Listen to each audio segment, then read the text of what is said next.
Hey everybody, I got a couple of interesting things, well three actually, to share with you today. I'm in my kitchen because I don't have room on my normal surface to do this unboxing.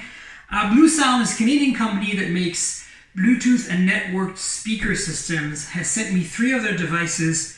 I've got the Pulse Flex here. Two of them, they're speakers, they're standalone speakers, but of course you can pair them into a stereo pair, hence two.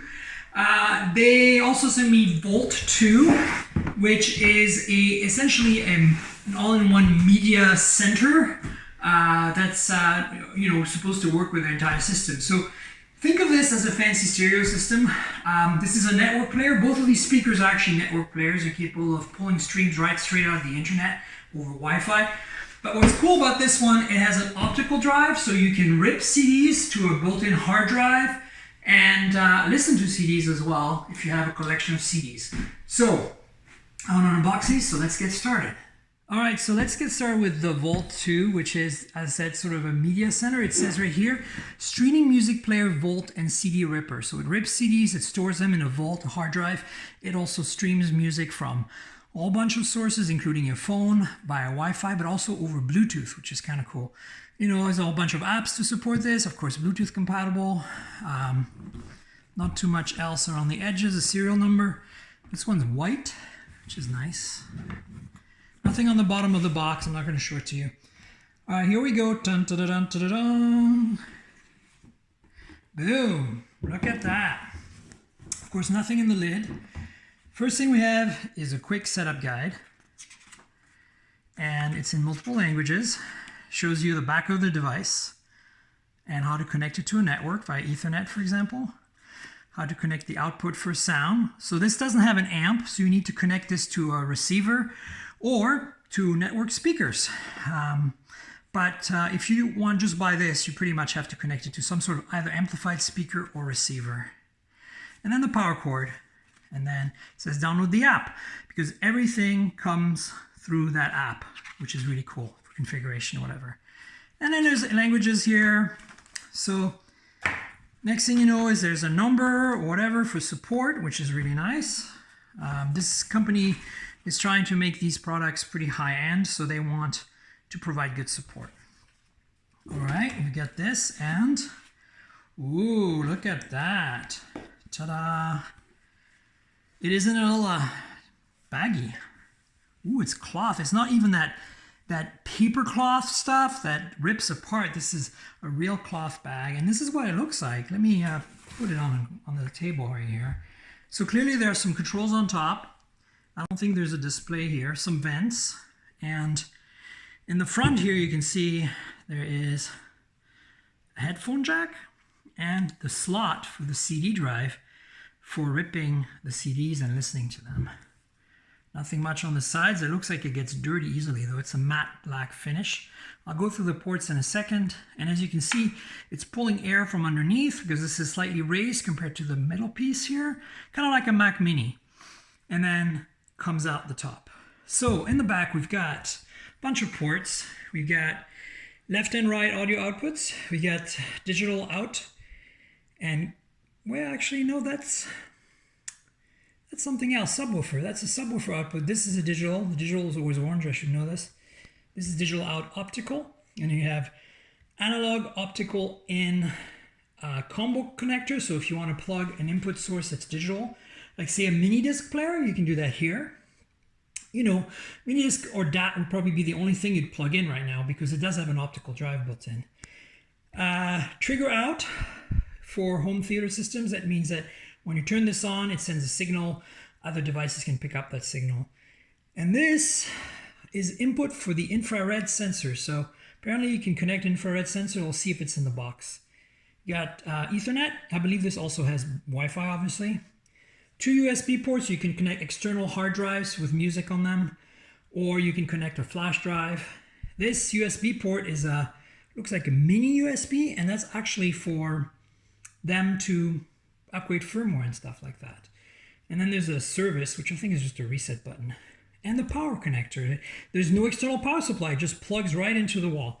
So let's see what else is in the box.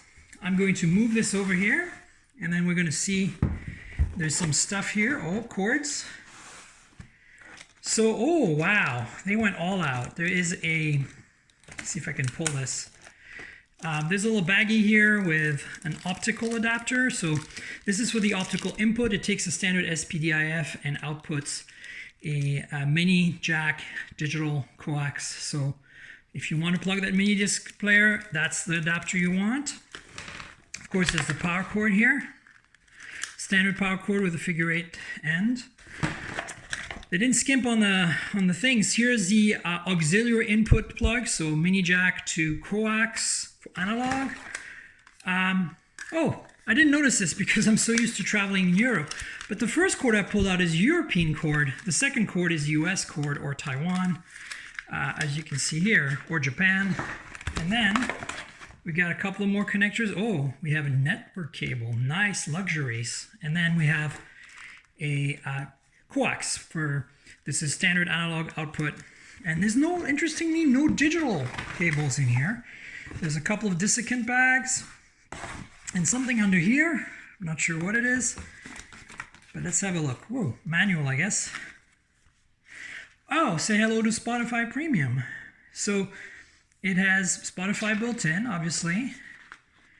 And I guess this is not a code to redeem free Spotify, sadly. Warranty card and an actual manual, which, as you can see, is pretty thick. So that's one box. Let's look and see what's in the other box. I'm going to put all this back real quick, and then we'll open the speaker boxes. Ta-da! This is a pretty heavy device, by the way. They didn't skimp on quality. All right. Let's grab one of the speakers and open it up. All right, here we go. So, same thing. There's a quick setup guide. Let's have a look at it together. And multiple languages. So, connect to power. Connect to Wi-Fi. Download the app and connect to music. So this is a much more simple setup. And again, this device has the same app and the same functionality as the other one, except this is this mono speaker, and you can use it as a single speaker in a bedroom or something to stream audio without buying the Volt. The Volt is really more about connecting to a stereo system and having that optical in and out, and having the ability to rip CDs and store them in a Volt. And I think there's no more steps after that. Nope. So with two of these, you can either make a left and right pair, or you can set them up in separate rooms and have them synchronized, just like Sonos. So Bluesound supports a lot of the Sonos functionality as well as a lot of Bluetooth functionality, which is nice. You get the choice. This has nothing in it. At least it feels like there's nothing in it. So it's just a piece of cardboard to hold the speaker in. And once again, the beautiful packaging continues. This is another one of those real fabric cloth bags. Look at how small this speaker is. Wow. That is amazing. So, there's a hair in it though. Oh, it's from the fabric. I was gonna say, I hope it didn't come with a hair manufacturer. So I can't see if you, I don't know if you can tell that behind the grill, but there is a big speaker here and a tiny little tweeter here. So this is a two-way system. This is some sort of rubberized matte black finish. Here are the buttons on top. So you have play, pause, previous Lex track, and volume up and down, just like the Volt. I have no idea what these 1, 2, 3.45 buttons do, but we'll figure it out. And then on the bottom, there's just a bunch of serial numbers and things. And the back is really interesting. So as you can see, there's the antenna, I presume, because it's a rubberized piece. You have LAN, so you could connect these over Ethernet. You have a USB port to connect, as I said, an external optic drive of some sort for storage of music. And you have a headphone out, an optical in, analog in, so dual combo connector, which is really great because it means you can, again, connect a mini disc player or some digital source to this back. And then there's the service button and the USB mini again for programming it as well as power. So both speakers are going to be like that. And let's see what else is in the box. So another dissecant bag. I don't think we're going to see too much of the bottom here. So let me move this out here and have a look at this inside. So it looks like it's the same setup. They just provide a power cable. And that one is L-shaped, which is really cool because that way you can push that speaker right against the wall and it's only a US plug.